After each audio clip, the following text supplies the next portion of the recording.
I've spent most of my adult life hiking and camping alone. Some people think that's reckless, but honestly, solitude is the reason I go into the wilderness in the first place. This happened in the summer of 2022 in northern Idaho. I wasn't on any official trail. I had parked my truck near an abandoned logging road and planned to spend 3 days exploring a section of forest that hardly anyone visited anymore. The area was enormous. Miles and miles of pine forest stretched in every direction. No cell service, no cabins, no campsites, nothing, just wilderness. The first day was perfect. I hiked for hours, crossed streams, explored ridges, and eventually found a flat clearing overlooking a valley. It seemed like the ideal place to spend the night. I pitched my tent, cooked dinner, and watched the sunset disappear behind the mountains. Everything felt peaceful. Around 11 p.m., I crawled into my sleeping bag. I was exhausted. I fell asleep almost instantly.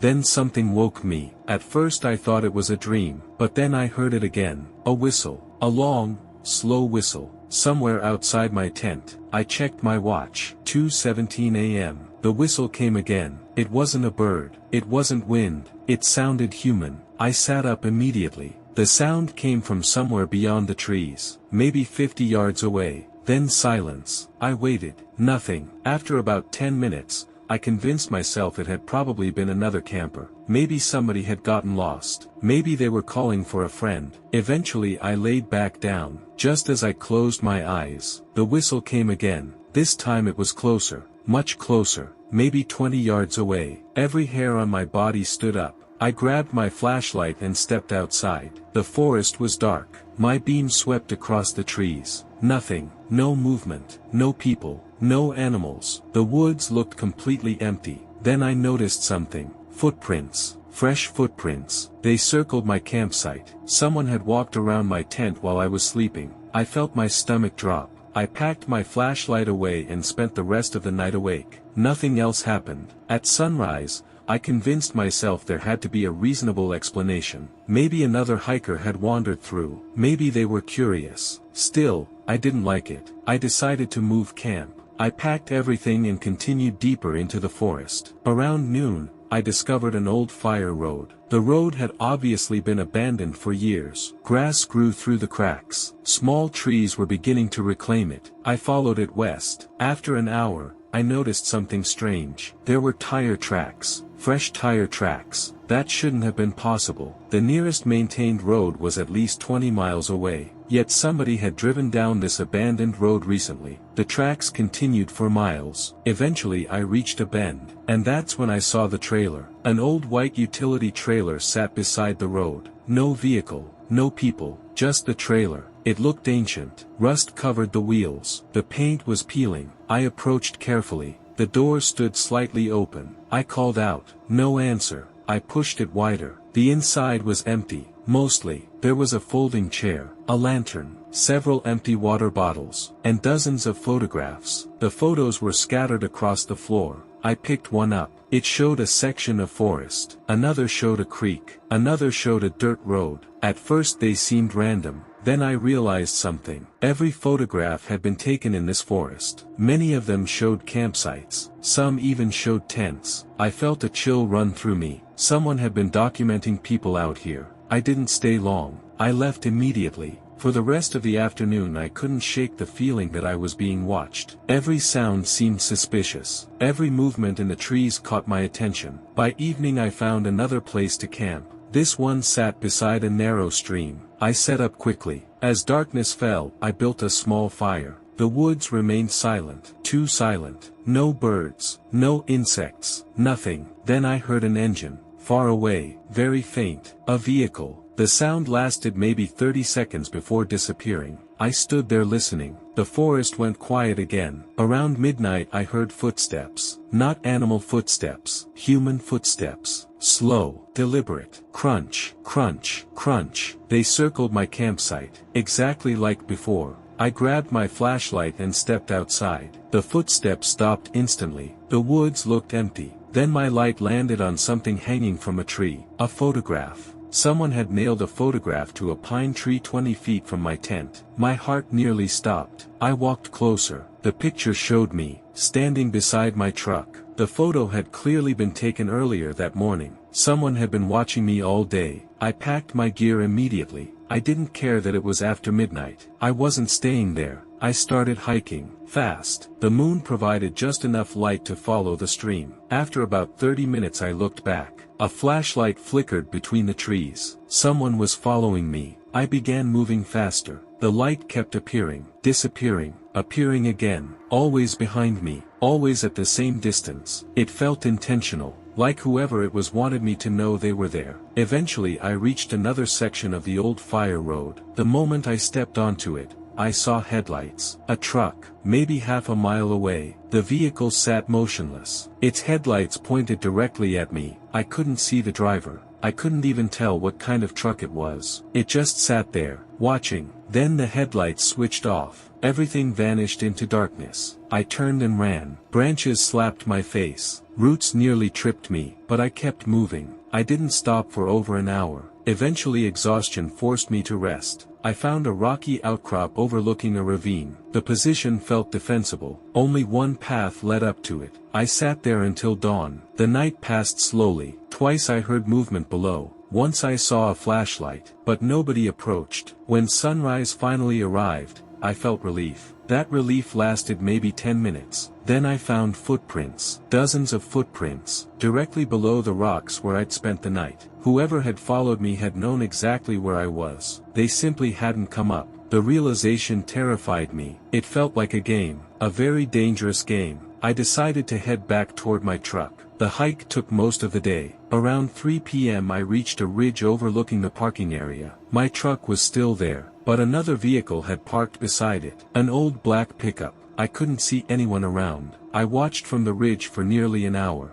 Eventually a man emerged from the woods. He was tall, thin, maybe 60 years old, long gray beard, dirty clothes. He climbed into the black pickup. Then he just sat there, doing nothing, waiting. I stayed hidden. 20 minutes later, another man emerged. Then another. 3 total. All looked similar. All carried rifles. The men talked briefly. Then they drove away. Only after the truck disappeared did I approach my vehicle. I expected damage, maybe slashed tires, broken windows. Instead I found something worse. A photograph sat under my windshield wiper. It showed me sleeping inside my tent the previous night. Someone had stood inside my campsite and taken the picture from less than 10 feet away. On the back, written in black marker, were 4 words. "You left too early." I got in my truck immediately. I didn't stop driving until I reached a town nearly 2 hours away. I reported everything. The photographs, the trailer, the men, the note. The officer listened politely, but I could tell he didn't believe much would come from it. No crimes had technically been committed, at least none they could prove. Years have passed since then. I still hike, I still camp,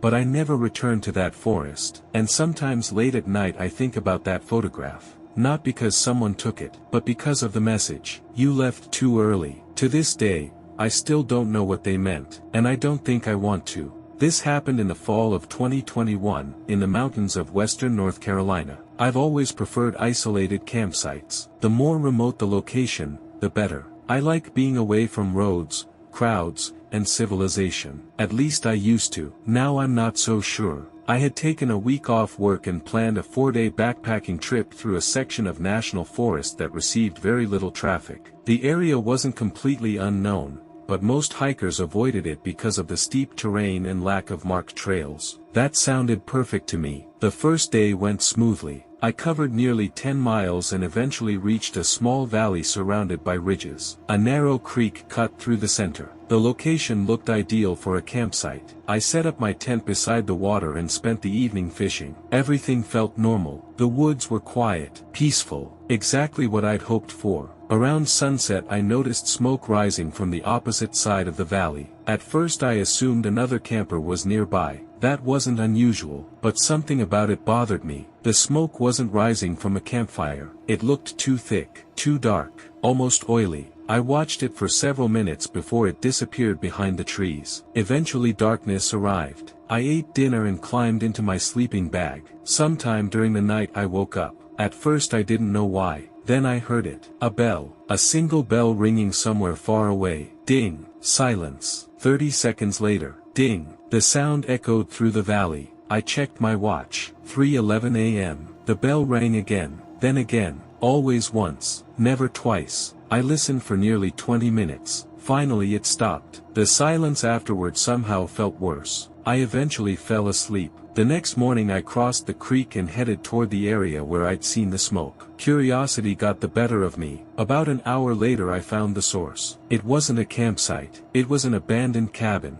The structure looked ancient. Half the roof had collapsed. Most of the windows were gone. The surrounding forest had almost swallowed it completely. What surprised me most was the smell. The air carried a strong odor of smoke. Recent smoke. Someone had been there recently. I walked around the cabin. Near the back door I discovered fresh footprints. Large boot prints. Not just one person. Several. I should have left immediately. Instead I went inside. The interior looked exactly how you'd expect. Dust, rotting furniture, broken floorboards. But there were also signs of recent activity. Food wrappers, empty water bottles, a lantern. Someone had definitely been using the place. Then I noticed something carved into one of the walls. Names. Dozens of names. Hundreds maybe. Some old, some fresh. Every name had a date beside it. Most of the dates stretched back years. I stared at the wall for a long time. Something about it felt wrong. I couldn't explain why. I finally left and continued hiking. The rest of the day remained uneventful. Still, I couldn't stop thinking about the cabin, especially the names. That night I camped on a ridge overlooking the valley. The weather had turned colder. Wind moved through the trees. Around midnight I heard the bell again. Ding. The sound echoed below me. Ding. Closer this time. Ding. I unzipped my tent and looked outside. The forest appeared empty. Then I saw movement. A light. Far below. Someone carrying a lantern. The figure moved slowly through the trees. Every few steps the bell rang. Ding. The person continued walking. Ding. I watched for nearly 15 minutes. Eventually the light vanished. I barely slept. At sunrise I decided to cut the trip short. Something about the entire situation felt wrong. I packed my gear and began heading toward the trailhead. Around noon I reached a narrow section of forest where thick rhododendron bushes lined both sides of the trail. That's when I noticed the first marker. A small wooden stake stuck into the ground. A strip of red cloth hung from it. 50 yards later I found another. Then another. Then another. Someone had marked a path, but the markers didn't lead toward the trailhead. They led deeper into the woods. I ignored them and kept moving. A few minutes later I heard footsteps. Behind me. Slow. Heavy. I stopped walking. The footsteps stopped too. I turned around. Nothing. The trail stood empty. I continued hiking. The footsteps returned. Crunch. Crunch. Crunch. Every time I stopped they stopped. Every time I moved they moved. For almost an hour. Eventually I became angry. I spun around and shouted, "Who's there?" Silence. Then movement. A man stepped from behind a tree. My heart nearly exploded. He stood maybe 80 feet away. Tall. Thin. Wearing a dark jacket. He looked old. Maybe 60. Maybe older. The strange thing was his expression. He wasn't angry. He wasn't threatening. He just stared. I asked what he wanted. He didn't answer. He simply pointed toward the forest, toward the red markers. Then he turned and disappeared into the trees. I didn't wait around. I started walking faster. The feeling of being watched intensified. Every few minutes I caught glimpses of movement between the trees. Sometimes I thought I saw people. Other times I wasn't sure. By late afternoon I reached a clearing, and immediately froze. The clearing contained tents. Lots of tents. At least 20, maybe more. But the camp appeared abandoned. Every tent stood empty. Some had collapsed. Others remained standing. Cooking equipment sat scattered everywhere. Sleeping bags, backpacks, clothes. It looked as though people had simply vanished. I walked carefully through the camp. The place felt wrong. There wasn't a single bird nearby.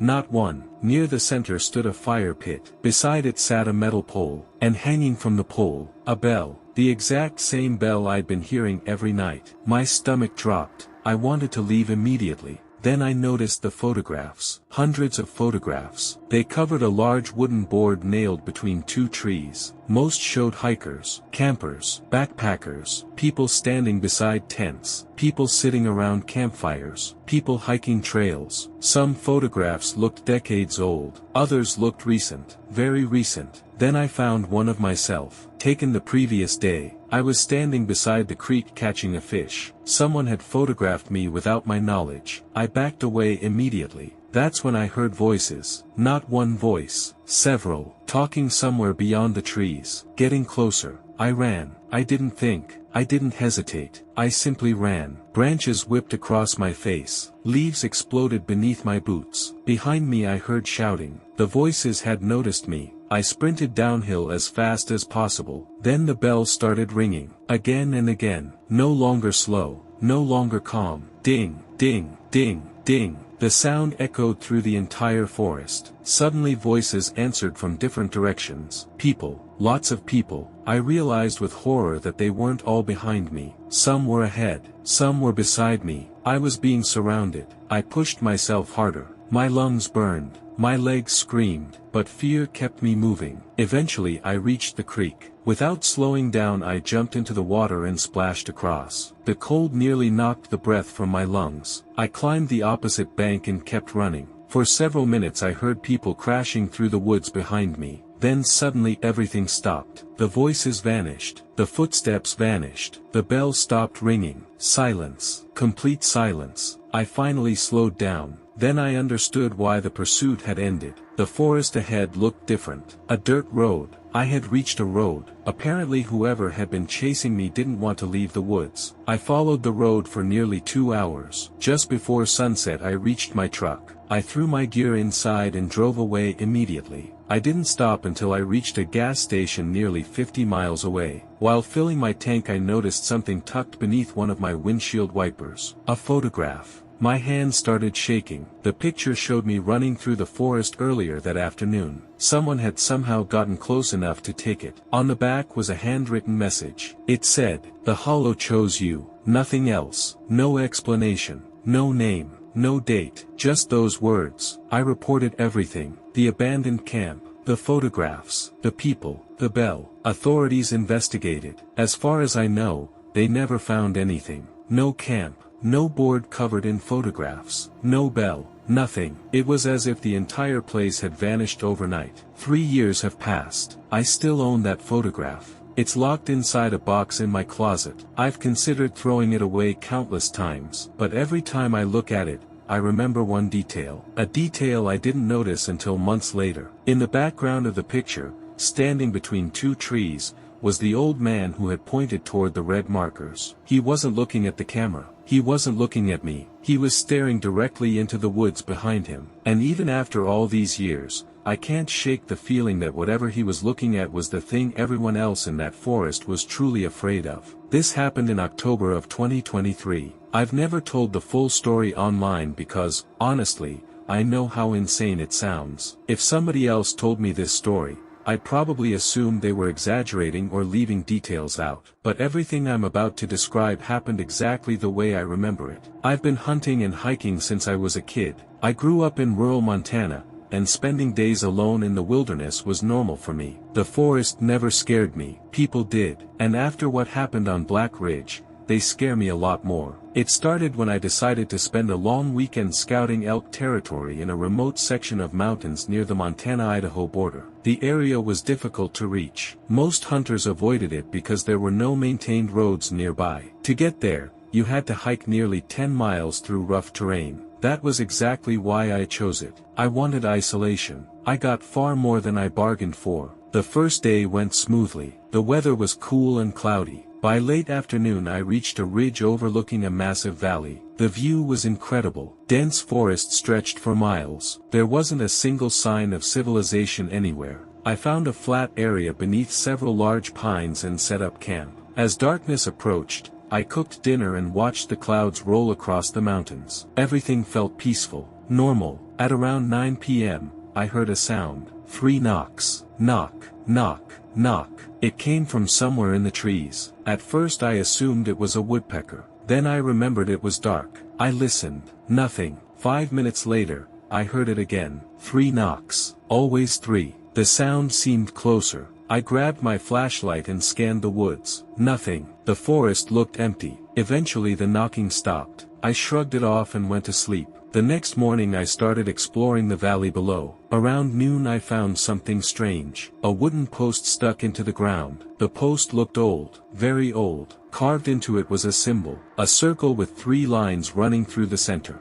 I didn't recognize it. 100 yards later I found another post. Same symbol. Then another. And another. The posts formed a line leading deeper into the valley. At first I assumed they were old survey markers, but they felt different somehow, like they served another purpose. I followed them for nearly half an hour before arriving at a clearing, and that's where things got weird. The clearing contained dozens of chairs, not camping chairs, not folding chairs, actual wooden chairs, all facing the same direction, all empty. The chairs were weathered and rotten. Some had collapsed entirely. Others looked decades old. There had to be 50 of them, maybe more. I stood there trying to understand what I was looking at. Then I noticed the platform. A wooden platform sat at the far end of the clearing. It resembled a stage. The entire place looked like some abandoned outdoor gathering area. But there were no roads, no buildings, no explanation. Just chairs and a stage in the middle of nowhere. The whole thing gave me a bad feeling.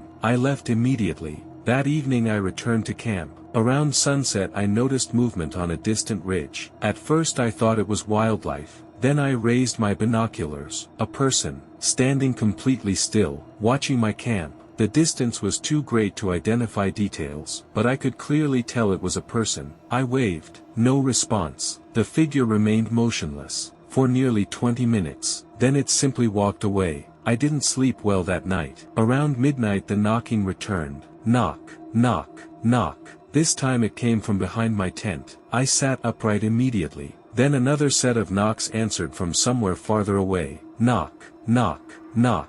Then another, and another. The sound spread through the forest like a chain reaction. My blood ran cold. It sounded like people communicating. The knocking continued for nearly 10 minutes. Then everything went silent. I stayed awake until dawn. The next day I decided to leave. The trip wasn't worth the growing sense of dread. I packed my gear and started hiking toward my truck. Around noon I realized I was being followed. I never actually saw anyone, but I kept hearing footsteps. Always behind me, always matching my pace. Whenever I stopped, the footsteps stopped. Whenever I moved, they moved. The pattern continued for hours. Eventually I became frustrated. I spun around suddenly. Nobody, nothing, just trees. But then I noticed something attached to one of them. A photograph. My stomach dropped. The picture showed my campsite, taken during the previous night. While I was sleeping, someone had been standing close enough to photograph my tent. I looked around desperately. The forest remained silent. I stuffed the photograph into my pocket and hurried away. As evening approached,